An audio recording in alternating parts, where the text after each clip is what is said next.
mothersraisingsons.com. This is Scott Conway, PhD, JD, crazy resume guy with the books and the audios, and just Google me. There's all kinds of crazy stuff in there.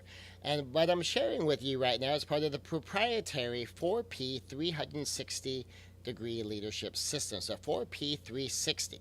You can find out more about that at 4p360.com. And we talked about the diagonal leadership. You don't always see diagonal leadership in 360-degree leadership systems. But here gets to be an interesting part of this double O feature that I mentioned. There's two parts of double O, and it's 0, 1, 0, 2. 0 points is what I call them. So the 0 point, that first 0 point in the 360-degree leadership, well, if we're talking 360-degree leaderships, that we have down, diagonal, we have sideways, we have diagonal upward, and upward, so we have the circle around us. So what, of course, would you expect the 0 point to be? That 0 point is me. I'm the 0 point. So 0 point number 1 is self-leadership. Now here gets to be the biggest problem with self-leadership. The problem with self-leadership is, say, if I'm the boss and I have authority over someone, and someone I have authority over comes to me and says, hey, boss, I really don't want to do this. I've got these other things going on. I've got other priorities, and I just don't think I can do this. Then it's up to me as the boss to decide as the leader, well, am I going to let him off, or am I going to make him do it anyway? Am I going to say, okay, that's okay, you're dismissed. Yeah, you can go home early. Yeah, you can skip this. We'll hand it off to Fred. We'll have Fred take care of it. Or am I going to say, nope, I need you to do this. I need to get it done by the deadline. I need to get it done as agreed, as instructed. You've got to do it.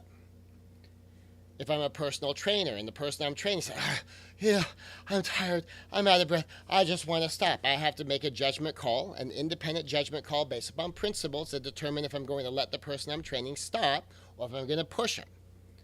Now, if they're just huffing and puffing, it's just tiring, the muscles are getting sore, and they're feeling fatigued, I might push them. On the other hand, if, say, there's a stabbing pain in their joint, in their elbow, or in their knee, certainly, of course, if something's bleeding or something got banged or bruised, or if I think there's damage being done, I'll exercise an independent judgment to let them stop. But it's that independent judgment. Now, of course, though, if the leader says, yeah, you're off the hook, then you're off the hook, and that's okay. With self-leadership, the problem is I'm the one who wants off the hook.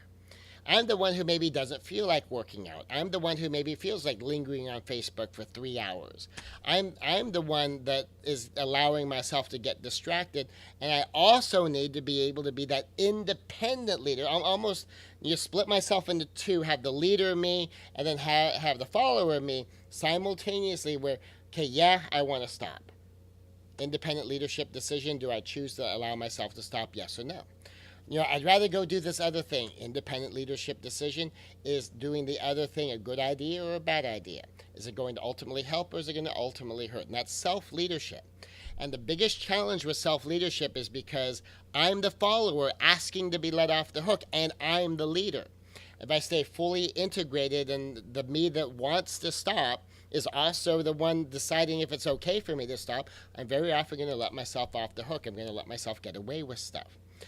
The power of self-leadership goes back to a principle that I teach is, if I can't get me to do what I agree I ought to do, why should I expect anyone else to do what I think someone else should do if they disagree with what I think they should do? Because presumably, if I as the leader want to make a decision for something I think I should do, I agree with me that this is a good leadership decision, that this is a good thing for me to do.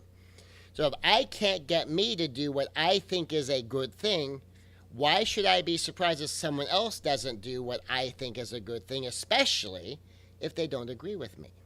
So that's the 0 point of leadership, 0-1. Self-leadership. Can I get me to do the things I know I need to do? Now, part of this has to do with a core function of leadership is to be the example. And for parenting in particular, in leadership, I say be the example and explain the example you're being. And that's because what children see doesn't always give them a complete picture. And sometimes what children see might even give them a wrong picture. So say, for instance, if my wife and I head off to the bedroom to go do husband and wife stuff together, and the child interprets that as, oh, well, that's what boys and girls do. Well, that's not what boys and girls do. That's what husbands and wives do.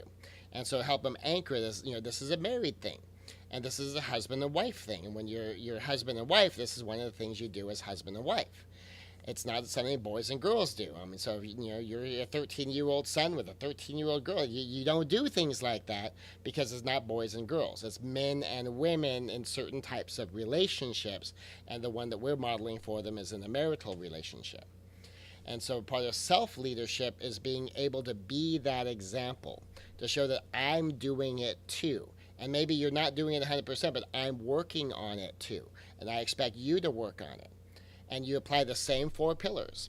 I come to myself, what's powerful? What will actually work with me? How much help do I actually need? Which is part of my 6-word question program.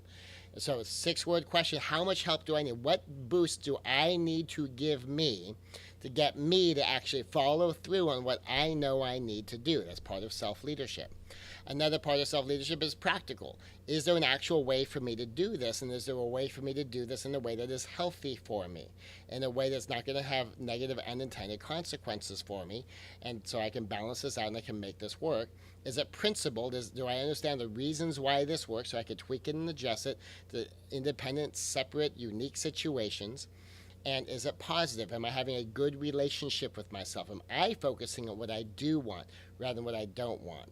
And that's part of the Quest X life transformation system. That's part of the Mothers Raising Sons package. As you get, that's one of the things you get to download. And learning how to lead yourself, learning how to make these choices, set these plans, have it really work out for you and really work for you is all part of that. So powerful, practical, principled, and positive. Do you know where you're going? Are you having a powerful, healthy, loving, encouraging relationship with yourself as you're doing it, as you are leading you? So that's 0 point number 1. So we covered the 4 P's, we covered the 360 degree, and in the 00 feature, we covered the first 0 in the 00. So, of course, we still have one more 0 to cover, and that's 02, 0 point number 2. That will, of course, be in the next lesson. So, Scott Conway with mothersraisingsons.com and sharing the 4P 360 degree leadership, my proprietary leadership system.